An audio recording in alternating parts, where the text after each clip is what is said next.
Let me start with something I've observed countless times over the years. Most adults over 50 who walk into my office genuinely believe they're eating well, especially at breakfast. They'll tell me about their morning routine with a certain pride: the orange juice, the whole grain toast, the yogurt, maybe some fruit. They're choosing what they've been told are healthy options. They're trying. And yet, these same patients come to me with concerns. They're forgetting names more often. They lose track of conversations. They walk into rooms and can't remember why. They describe a kind of mental fog that wasn't there 10 years ago. Thank you for being here. I'm a physician who spent most of my career working with adults in the second half of life, listening to their concerns, learning what actually matters as the body changes. This channel is about honest, practical conversations. No hype, just what I wish more people understood about aging well. If you find these discussions helpful, a like or subscribe helps others find them too. But more importantly, I'm glad you're here. Let's get started. Now, here's what troubles me. When I look at the research, and I mean really look at it, not just the headlines, and when I combine that with what I've witnessed in over 30 years of clinical practice, a pattern emerges. Some of the breakfast foods that Americans have been eating every single morning, believing they're doing the right thing, may actually be contributing to cognitive decline. Not dramatically, not overnight, but slowly, silently, over years and decades. I'm talking about foods that spike your blood sugar in ways your aging brain can't handle well. Foods that trigger low-grade inflammation that accumulates over time. Foods that disrupt the delicate energy balance your neurons depend on. And the difficult part is, nobody explains this. Not clearly. Not in a way that connects what's on your plate at 7 a.m. to what's happening in your hippocampus at 70. So that's what I want to do today. I want to walk you through 3 common breakfast foods, foods that millions of people eat without a second thought, and explain why, especially after 50, they may be quietly accelerating cognitive aging. I'm not here to scare you. I'm not going to tell you never to eat these things again. But I do think you deserve to understand what's actually happening so you can make informed choices about how you start your day, how the brain changes after 50. Before I get to the specific foods, I need to explain something foundational, because without understanding this, the rest won't make sense. Your brain at 55 or 60 is not the same brain you had at 35. And I don't mean that in a vague, philosophical way. I mean it literally, physiologically. As you age, your brain becomes more vulnerable to fluctuations in blood sugar. The mechanisms that regulate glucose uptake into neurons become less efficient. Your brain cells, which are extraordinarily energy-hungry, start to struggle when fuel delivery becomes erratic. This is sometimes called brain insulin resistance, and it's more common than most people realize. It doesn't show up on standard blood tests. You won't feel it happening. But over time, it impairs your ability to form memories, to concentrate, to think clearly. At the same time, inflammation becomes a bigger issue. When you're young, your body handles inflammatory signals pretty efficiently, but as you age, these signals start to linger. They accumulate, and in the brain, chronic low-grade inflammation is associated with shrinkage of key structures, particularly the hippocampus, which is central to memory and learning. So here's the point. What you could eat at 30 without any noticeable consequence may affect you very differently at 60. Your margin for error has narrowed. Your brain has become more sensitive. And breakfast, the first thing you put into your body each day, sets the metabolic tone for everything that follows. With that context in place, let me talk about the first food. The first food, sweetened yogurt. I want to start with yogurt because it's something I hear about constantly. Patients tell me they eat yogurt for breakfast because it's healthy, because it has protein, because it has probiotics, and they're not wrong. Yogurt can be a perfectly reasonable food. But here's what most people don't realize. The yogurt that ends up in most American refrigerators is not the yogurt that the research supports. Walk down the dairy aisle at any supermarket and look at what's actually being sold. Flavored yogurts, Fruit on the bottom yogurts. Yogurts marketed for digestive health or weight loss. Almost all of them are loaded with added sugar. I'm talking about 15, 20, sometimes 25 grams of sugar in a single serving. That's more sugar than you'd find in many desserts. And people are eating this first thing in the morning on an empty stomach, believing it's a healthy choice. Let me tell you about a patient I had a few years ago. Her name was Diane, 62 years old, recently retired from teaching. She was sharp, engaged, loved crossword puzzles. But she'd noticed something concerning her recall wasn't what it used to be. She'd forget students' names, which had never happened before. She'd lose her train of thought mid-sentence. When we talked about her diet, she mentioned that she ate yogurt every morning, had done so for years. She was proud of it, actually, said it made her feel like she was taking care of herself. But when I asked her to bring in the container, I wasn't surprised by what I saw. Her healthy yogurt had 22 grams of sugar per serving. She was eating 2 servings. That's nearly 45 grams of sugar before she even left the house. Now, I didn't tell her yogurt was poison. That's not how I think. But I did explain that this kind of sugar load, first thing in the morning, triggers a rapid spike in blood glucose, followed by a sharp crash. And for an aging brain that's already struggling with glucose regulation, this pattern is damaging over time. We made a simple change. She switched to plain Greek yogurt with some berries, no added sugar, good protein, same satisfaction, different metabolic outcome. Within a few months, she told me the fog was lifting. Her puzzles felt easier again. I can't prove causation, of course, but I've seen this pattern too many times to dismiss it as coincidence. The lesson here isn't that yogurt is bad. It's that the version of yogurt most people are eating is essentially a disguised dessert. And when you're over 50, your brain can't handle that kind of sugar insult the way it once could. The second food, processed breakfast cereals. Now let me move to something even more ubiquitous, cereal. For decades, breakfast cereal was sold as the foundation of a healthy morning. The boxes show whole grains, vitamins, minerals, heart health claims. Parents fed it to their children. Those children grew up and kept eating it. And now, many adults in their 50s and 60s are still starting their day with a bowl of cereal, believing it's a sensible choice. But here's the problem. Most commercial breakfast cereals, even the ones that market themselves as healthy, are highly processed, rapidly digested, and designed in ways that spike blood sugar almost immediately. The grains have been refined, stripped of fiber, puffed or flaked into forms that dissolve quickly in your digestive system. The result is a glycemic impact that's not much different from eating candy. Your blood sugar shoots up, your pancreas floods your system with insulin, and then it all comes crashing down. That crash is what concerns me most. Because when your blood sugar drops rapidly, your brain, which depends on glucose for fuel, experiences a kind of energy emergency. And over time, these repeated emergencies take a toll.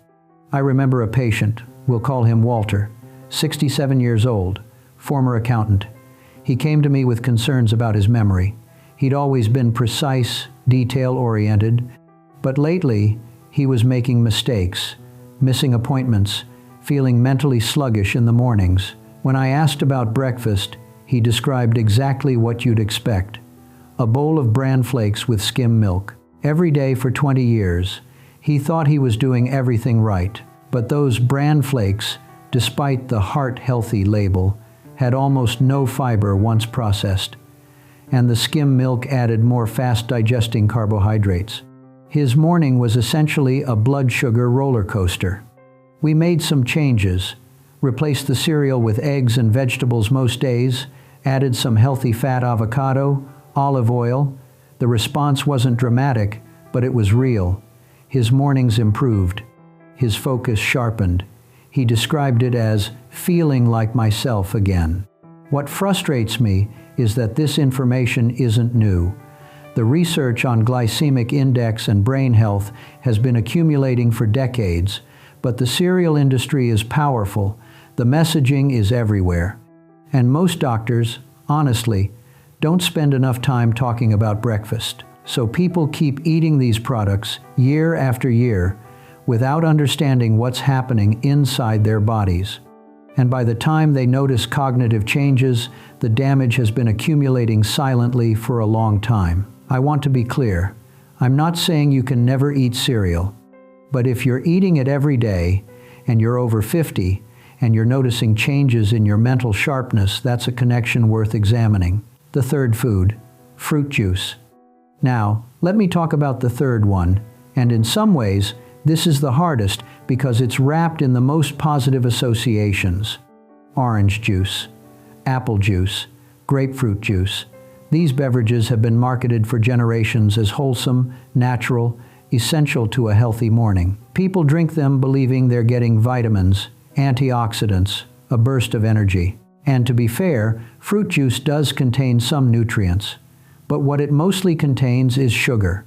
Concentrated, rapidly absorbed sugar that hits your bloodstream almost instantly.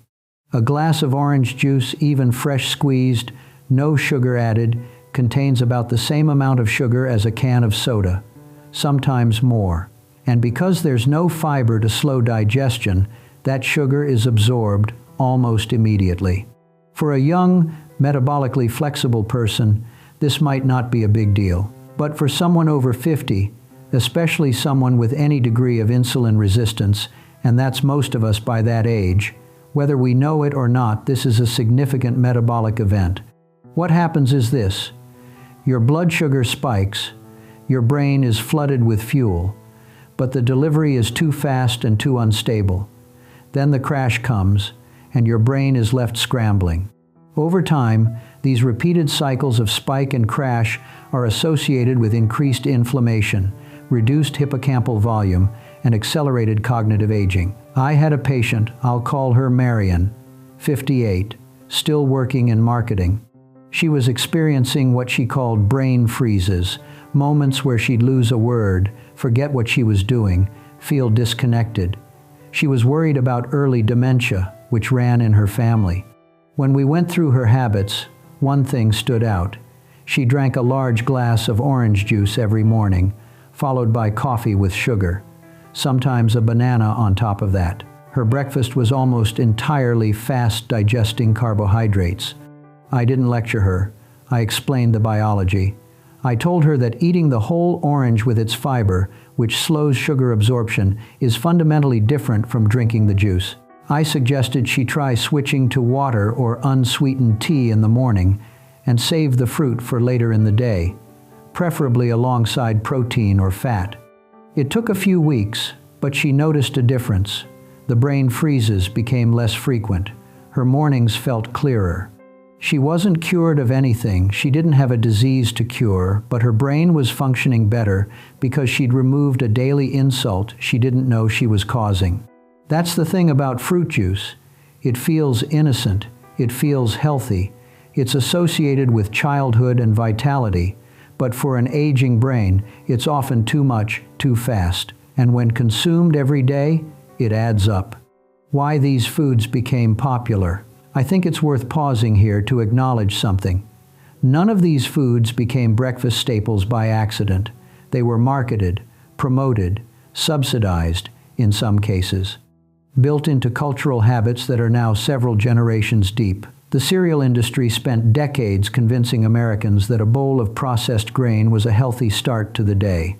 The juice industry positioned its products as wholesome and natural, even as sugar content rivaled soft drinks. Yogurt companies learned that adding sweetness dramatically increased sales, so they optimized for taste rather than health. I'm not saying there was a conspiracy. I'm saying there were incentives, and those incentives didn't align with what's best for your brain as you age. At the same time, nutrition advice has been inconsistent. One decade, we're told to avoid fat. The next decade, fat is fine, but carbs are the enemy. Then it's all about protein. People are confused, and understandably so. What I try to tell my patients is this: don't follow trends, follow principles. Understand what happens in your body when you eat certain foods. Pay attention to how you feel, not just immediately, but over hours and days, and be especially careful about anything that spikes your blood sugar quickly. This isn't about perfection, it's about awareness. What a brain-friendly breakfast actually looks like. So, what should you eat instead? I want to be careful here because I'm not a dietitian and I don't believe in one-size-fits-all prescriptions, but I can tell you what I've seen work for my patients over the years. The general principle is this: you want a breakfast that provides steady energy without causing rapid blood sugar fluctuations. That means emphasizing protein, healthy fats, and fiber while minimizing refined carbohydrates and added sugars. Eggs are excellent. They're high in protein, they contain healthy fats, and they don't spike your blood sugar at all. Pair them with vegetables, spinach, tomatoes, peppers, and you have a breakfast that will sustain you mentally and physically for hours. Plain Greek yogurt, as I mentioned earlier, is fine for most people. Just avoid the flavored versions. Add your own berries if you want sweetness. The fiber in the berries will slow sugar absorption, and you'll get antioxidants that may actually support brain health. Nuts and seeds are underrated. A small handful of walnuts or almonds provides protein, fat, and fiber. Some research suggests that walnuts in particular may have neuroprotective properties, though I'd be cautious about overstating that. Whole, intact grains like steel-cut oats, not instant oatmeal, are acceptable for most people if prepared without added sugar. The fiber content slows digestion and prevents the spike and crash pattern that processed cereals cause. Avocado is another good option. High in healthy fats, very low in sugar. Spread it on whole grain bread, real whole grain, not refined flour masquerading as whole grain, and you have a reasonable breakfast. The point isn't to follow a specific meal plan. The point is to shift your thinking. Breakfast should stabilize you, not stimulate you. It should set you up for mental clarity, not leave you crashing by mid-morning. Let me share one more observation that I think is important. The reason these breakfast habits matter so much is that they compound. This isn't about one bowl of cereal or one glass of juice. It's about years and decades of the same pattern, repeated every single day. If you're 55 years old and you've been eating sweetened yogurt and drinking orange juice every morning since you were 40, that's 15 years of daily blood sugar spikes, thousands of cycles of glucose surge and crash, countless moments of inflammatory signaling in your brain. The brain can tolerate a lot. It's remarkably resilient, but it's not infinitely resilient. And at some point, the accumulated damage starts to show. This is why I pay so much attention to daily habits. The big things, the occasional indulgence, the birthday cake, the holiday meal, those aren't what worry me. What worries me is the small, invisible insults that happen every single day, unnoticed, unchallenged, accepted as normal. When patients come to me with early signs of cognitive decline, I don't just look at their medications or their family history. I look at their routines. What are you eating every day? What are you drinking? What patterns have been running in the background of your life for decades? More often than not, I find something there. Not always food-related, but often enough that I've learned to take it seriously. What I'm not saying. I want to be clear about what I'm not saying, because I know how easy it is for these messages to get distorted. I'm not saying that eating yogurt or cereal or drinking juice will give you dementia. That's not how the brain works. There's no single cause for cognitive decline, and there's no single solution either. I'm not saying you can never eat these foods again. Occasional consumption is fine for most people. Pleasure matters. Rigidity creates its own problems. I'm not saying that changing your breakfast will reverse existing cognitive problems. If you're experiencing significant memory issues, you need a proper evaluation. There may be other factors at play: medications, sleep disorders, vascular issues, depression, or actual neurodegenerative disease. What I am saying is that these foods, eaten daily over many years, can contribute to a pattern of metabolic stress that makes cognitive decline more likely and more severe. And for most people, there are easy substitutions that can meaningfully reduce that risk. This is about reducing unnecessary harm. It's about giving your brain the best possible chance to age well. It's not about perfection or fear. It's about understanding. Let me leave you with this. Your brain is the most complex, most precious organ you have. It's what makes you who you are. It holds your memories, your personality, your ability to connect with the people you love. And yet, most of us spend more time thinking about the health of our hearts, our joints, even our skin, than we do about our brains. We assume cognitive decline is inevitable, just something that happens with age, but the research increasingly suggests that a significant portion of age-related cognitive decline is not inevitable. It's modifiable. What you eat matters, how you sleep matters, how you move, how you manage stress, how you stay connected, all of it matters.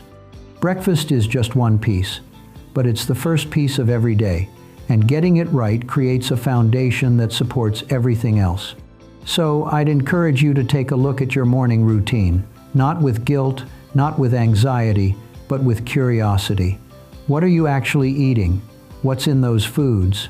How do they make you feel not just immediately, but an hour later, 2 hours later?